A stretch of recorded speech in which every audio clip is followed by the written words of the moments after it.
정혜림의 발칙한 뉴스.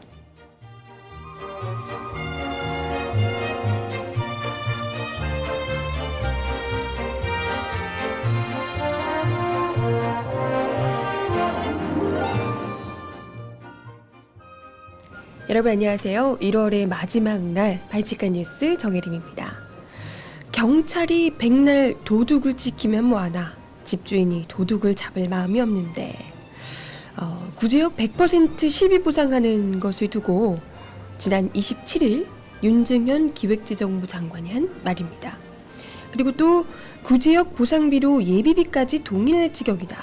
현실 보상을 해주기 때문에 일부 농가에서 도덕적 해이가 문제가 되고 있다라고 불평을 하기도 했습니다.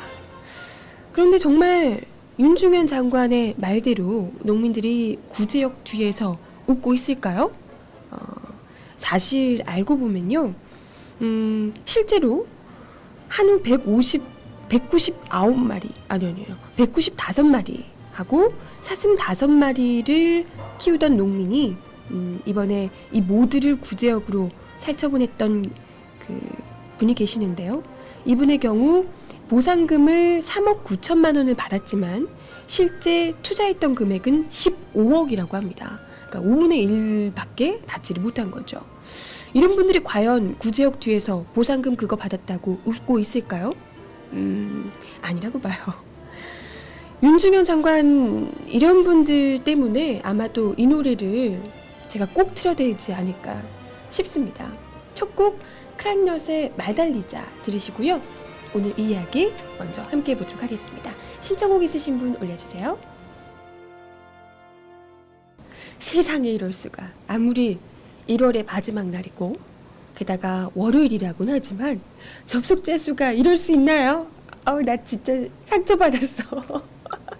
지금 제 이야기를 실시간으로 듣고 계신 분이 없는 건가요? 여러분, 저 여기 있어요.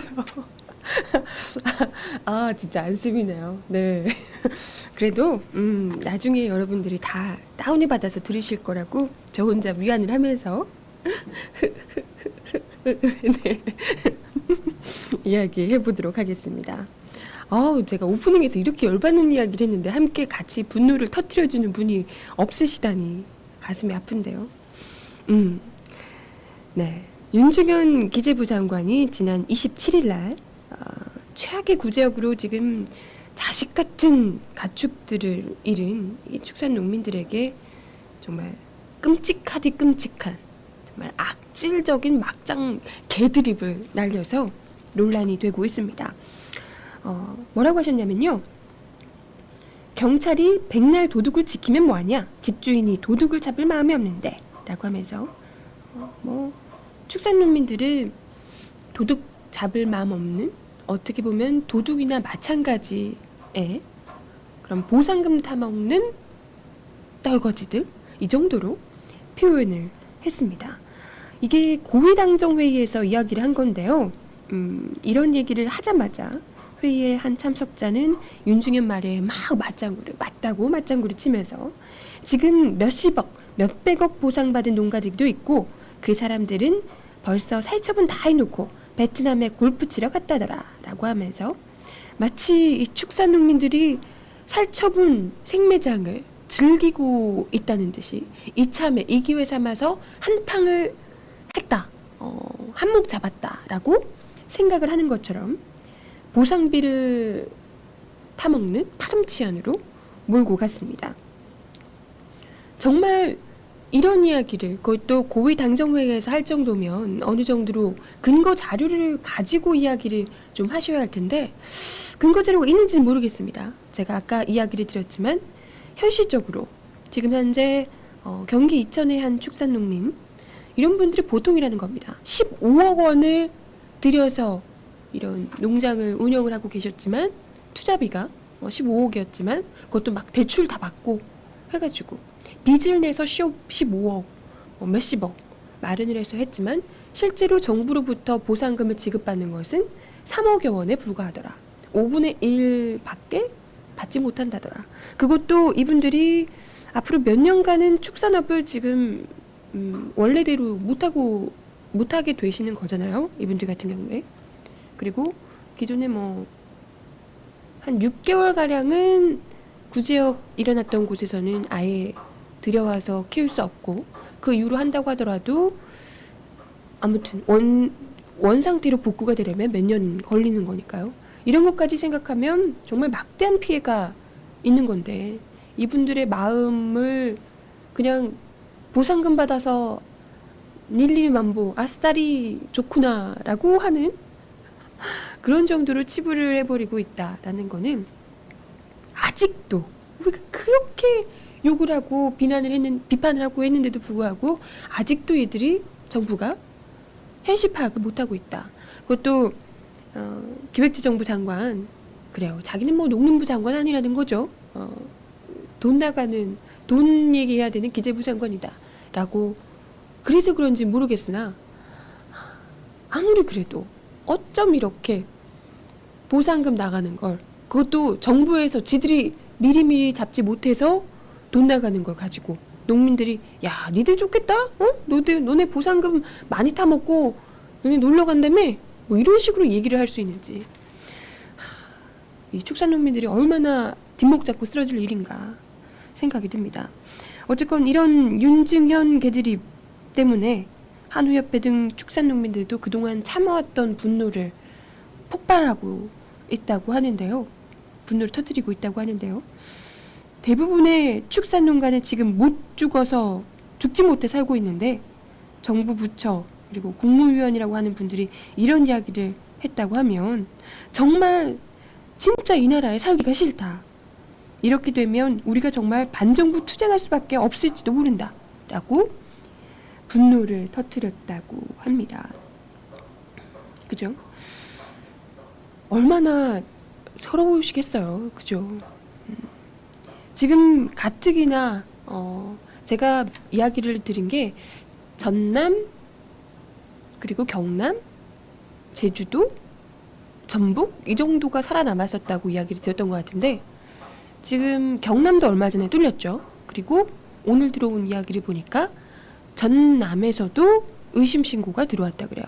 이때까지 구제 의심 신고가 한 번도 없었던 곳이라고 해요. 올해 이번 구제역 들어서. 그랬기 때문에 거의 청정 지역이다. 꼭 보호해야 된다.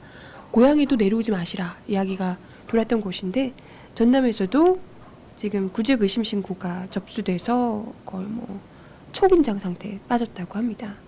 이런 마당에 축산농민들이 아직도 구제역이 ING 되고 있는 상황에서 발발 떨고 있는데, 여기서 구제역 농민들 너네 보상금 많이 받아가지고 그걸로 놀러 간다며, 경찰 정부에서 이거 구제역 잡겠다고 노력하면 뭐하냐, 축산 농민들이 잡을 마음이 없는데, 이런 식으로 이야기하고 있다는 거는